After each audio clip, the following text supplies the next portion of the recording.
Wassail, beautiful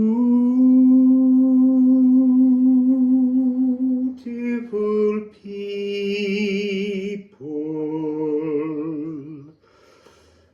So,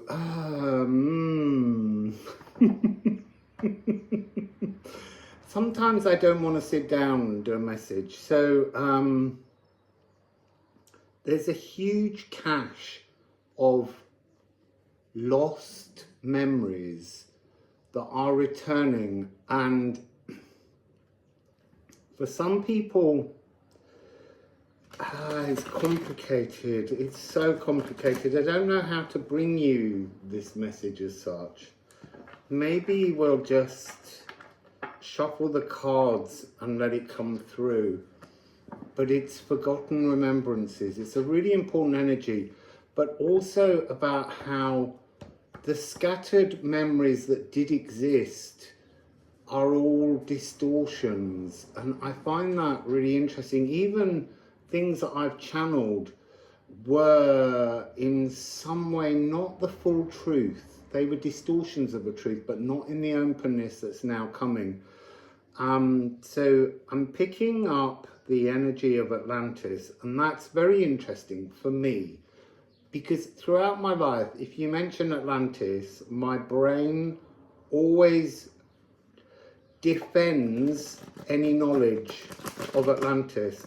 And I didn't remember, but now I do. And Lemuria, and that'll come at another time, but Atlantis is the first one to come through. So one of the really big messages coming through, and it does, like, it really makes me feel uncomfortable, because there's a part of me that's like, why am I being given this information?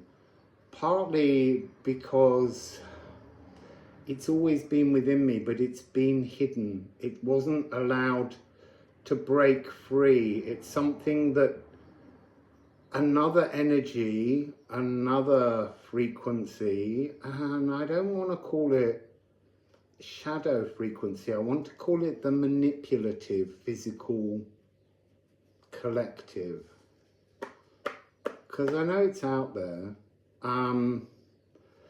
Didn't want that particular treasure chest opened because it contains the beginnings of something that happened to humanity to do with being captured and manipulated, but it didn't begin that way. That's the point. There's always these unintended consequences. So the general energy that I keep feeling and tuning into is how in Atlantis, the power of Atlantis was spirit, and it was the galactic collective consciousness, almost the elven light, a disruption, but that's not quite true. It's close to the elven light. It's close to that highest feature, but not fully it. But that's what was informing. That's what always informs everything, is that frequency of absolute love, absolute compassion, absolute truth. So what happened in Atlantis?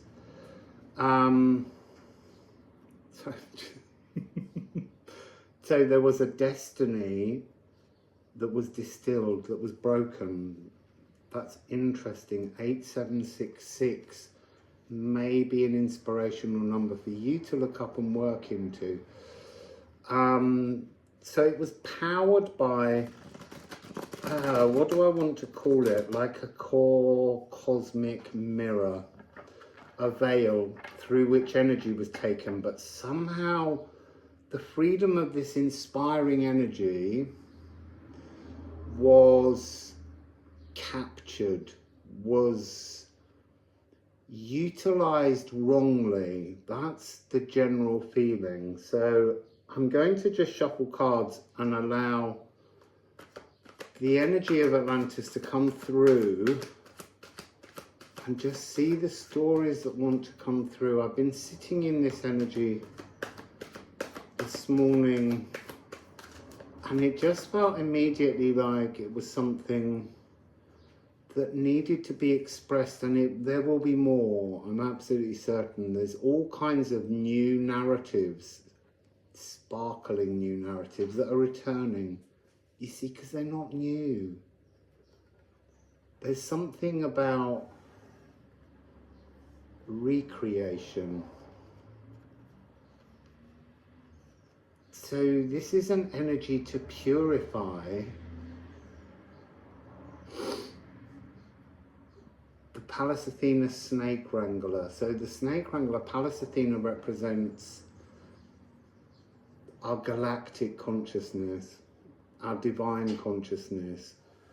And it's now time for this to be purified because it's been wounded. It's almost like the ancestral reverberations that we're currently caught in the spell of began with the fall of Atlantis. So Atlantis was not a water world. It was a psychic, emotional world. And it was a world that existed fully in the now. The sense of the past, the sense of the future was disrupted. You see, that's interesting. Was disrupted by the capturing of this energy. It was almost like the galactic consciousness, this divine energy that was coming through to inform, to inspire, to help the beings at that time. See, there's something here where everything had to go in order for it to be transformed or broken, for the spell to be broken. But the energy of that spell, that, like it's the Poimander corrosive endings frequency that came along, it had to be dispelled, but its frequency remains in the Akashic history of Earth. It's very interesting. Purifying, 7344. Pure and protective. Polluted and negligent. And that's what had to be removed. It started that way. Okay, so I'm being shown it was a pure and protective realm, experience. And slowly as it moves through, it reaches a peak of this polluted, negligent energy. Flawed spiritual philosophies, the capturing of any consciousness is flawed. And this manipulation, dark, vengeful energy. I also, there's a really strong energy here that goes throughout time that began then, which is people putting themselves in the power of being priest or priestess. This is all so complicated because it goes against so many core understandings to this point in time, in my own timeline, and how they became the beginnings of the corruption through power. It's wrong of us to say that that's interesting again. So I'm picking up this energy that this is a cycle that keeps repeating. To know your divinity and then to only see divinity outside of you. And that's the, it's not the job, but it's the consequence of people saying that they are the priest or the priestess, the king or the queen, the general, the power is wrong. We're not supposed to have power over another or anyone. So that was Atlantis then, at its beginning, and then it became a corruption, and then it had to be corroded, and there is a sense that it was brought down by you see, the the healing chorale of the elven light on the instruction of the divine. To begin again, because the divine can begin anything again.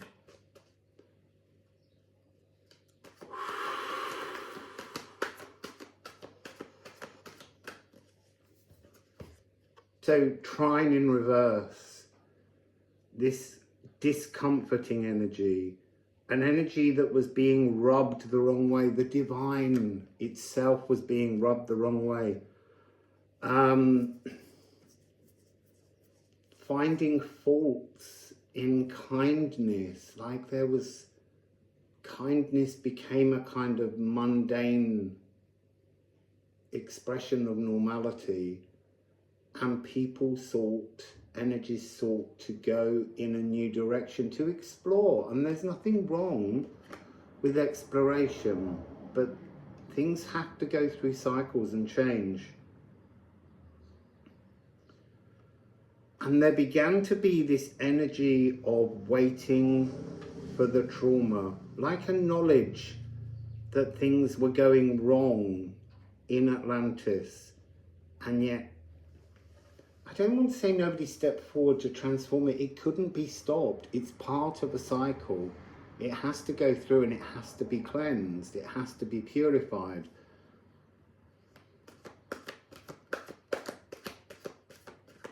What else can you tell us about Atlantis? I feel like there's an energy where many of you are going to be awakened to the fact that you have a frequency and it's coming out now. The frequency of Atlantis is returning, not Atlantis, but the remembrance of the truer aspects rather than the distortions. It's like history didn't want this remembered because there's a kind of collective shame about it.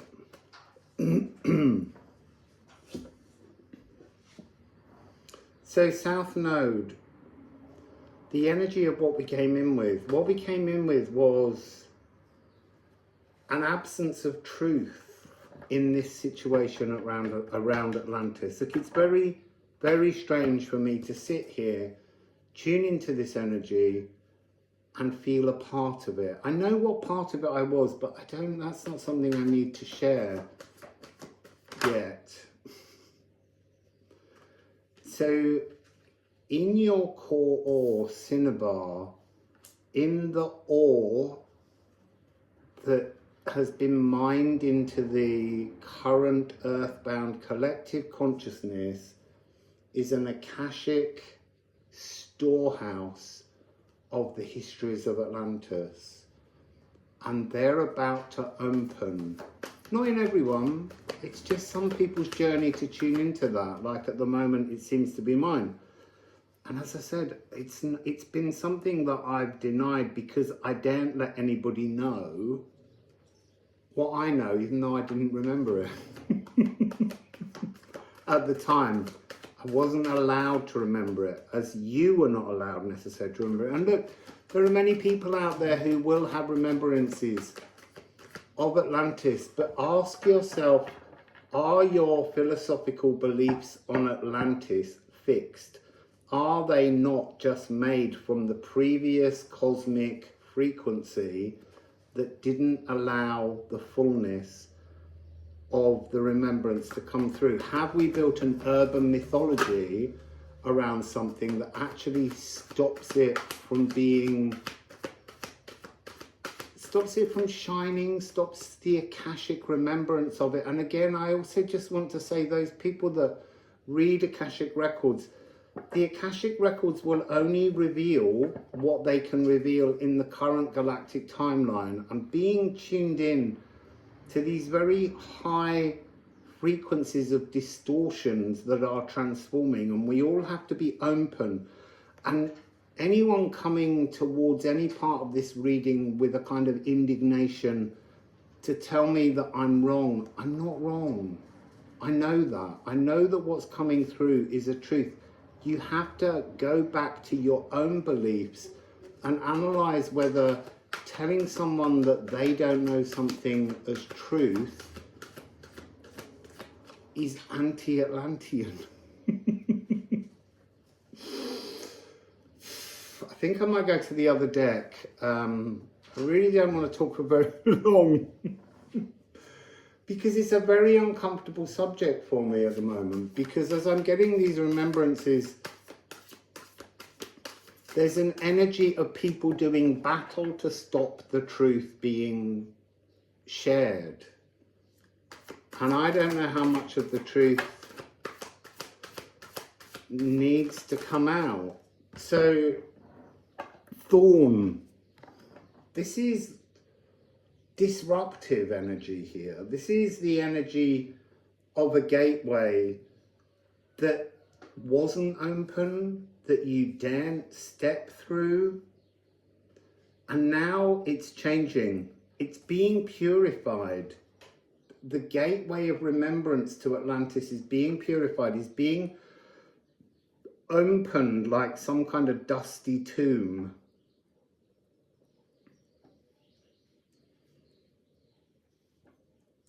Sorry, I'm just looking into the energies on the cards and the actual symbols. There's a kind of fizzing energy.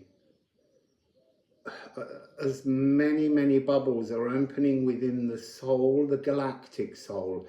If you can root your galactic soul into your heart and sacral, these bubbles can be released. They're centaur bubbles. That's the only way I have to describe them.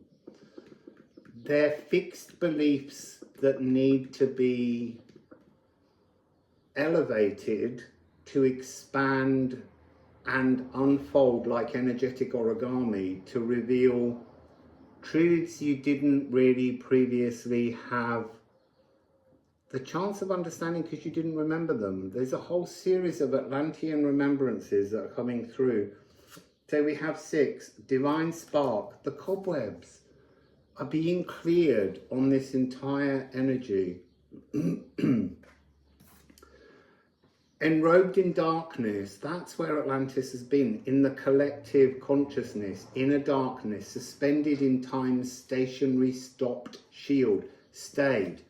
We were only allowed so much knowledge of what was, because it's important to these energies that are still holding us fast and fixed in fear that the knowledge of Atlantis doesn't come through. And we've got oaths.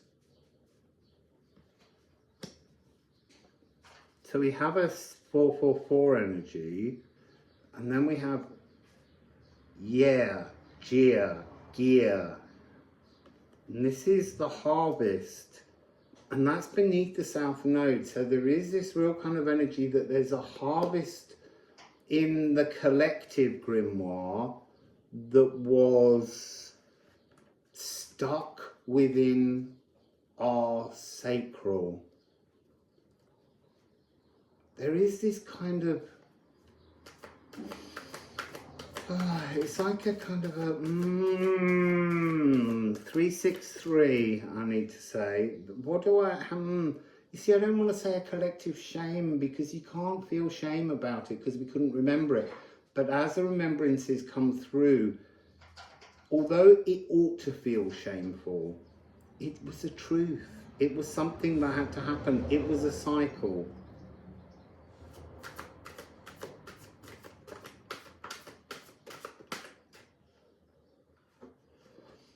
And movement. So there's movement coming in from the galactic consciousness because of the music of the spheres for this to be remembered. And then we have Lagu. And this really is, if you want to think of Atlantis as being a sea world, this is the psychic ocean. This is the Akashic Earth Ocean records, water, cups. It was a very deeply emotional. You see, I want to say time, but the time was different then too. Because people, beings existed in a now moment, and that now moment was not regarded with time because there was no sense of the past and the future. It was just the pleasure of existence. Very, very highly evolved psychic connection to the lagoon, to the cosmic ocean. I feel like this needs another one here now. It's making me hot.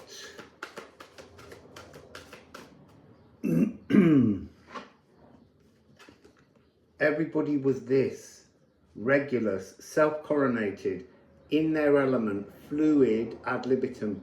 You just expressed every moment so peacefully, so lovingly. And it can't last forever. But this is also interesting because this is the energy of the final Wheel of Fortune reading, and that is all about the cycle of things, how we all reigned in the times of Atlantis. And now we'll have another Liffruma Healing Oracle card. Oh, not that many.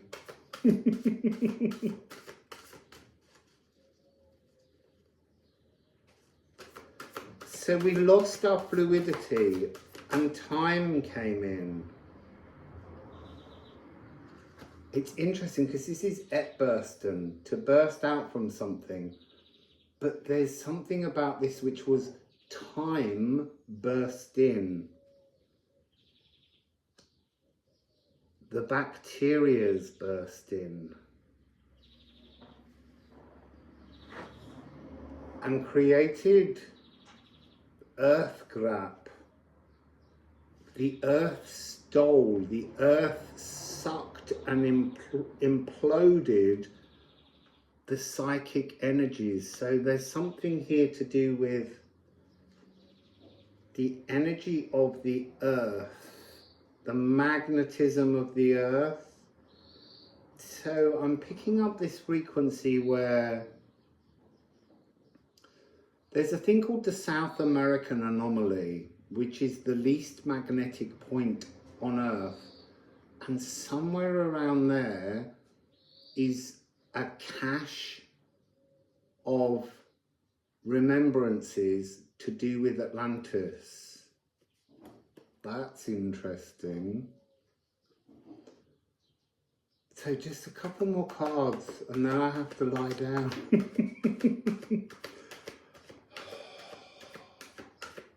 So you might feel low down at the neck,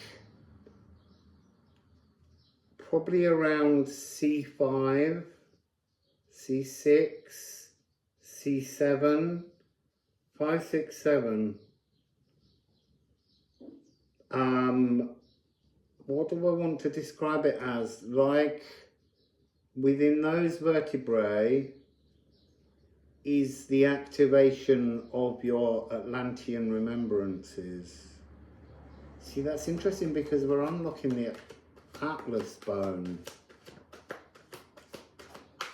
And Atlas is very much the representation of the bottom of the Wheel of Fortune. So that's the energy where we've lost the kingdom, we've lost the memory, we've worked into the wrong regions. And we have filter. And earlier when I was doing this, it was about distilling. The psychicness, the energies were filtered and distilled away collectively, is what I'm hearing very loudly. And that's how we lost Atlantis. You see, I'm getting the sense that Atlantis now, right now as I sit here, wasn't so much a city as a realm of consciousness that we were tapping into from somewhere else. That's really interesting. Eased emotional justice was lost. And we embarked down this Atlas giant divine cul-de-sac. And the moon in Capricorn, again, this is an energy of loss. This is the Janus energy, where you suddenly, it's almost like our sense of the now was broken by a sense of history and future. And that, it's like, you see, that's really interesting. It's like the collective consciousness here was connected to the Atlantis realm, and it was trying to bring, time was trying to break into the etheric realms where time isn't allowed to exist. And that's so interesting, because this giant on this card, when I was at the Temple of the Giants in Gozo, that was where I first got that energy of the bacteria of time being caught by beings that were tuning into the earth but not here. Somehow it broke through the field. And so there's some kind of quarantine that had to happen to the divine beings that were infected by time, because there is timeless. It's really interesting. I don't know what to make. I'll keep tuning into this, I'm sure. And I've done this reading because I feel it's something that needs to be shared. But let's see if I feel comfortable in sharing this, because sometimes there are frequencies that come through that you know are so disruptive because they're an absolute high frequency truth that it's disturbing to many people's boxed philosophy of their spiritual truths. And I like to remain always open, because there's beautiful, wonderful messages and remembrances that completely transform our philosophical outlook. And this is one of those moments for me, and one of these moments for all of you, to begin to review, I want to say, the urban legend that is Atlantis, because there's something about it that's a collective, very high dimensional frequency that's vibrating down. And as I said, the doors that have been tombed, closed in the tomb, are breaking open. So these higher psychic frequencies are going to be available. So, wassail, beautiful people.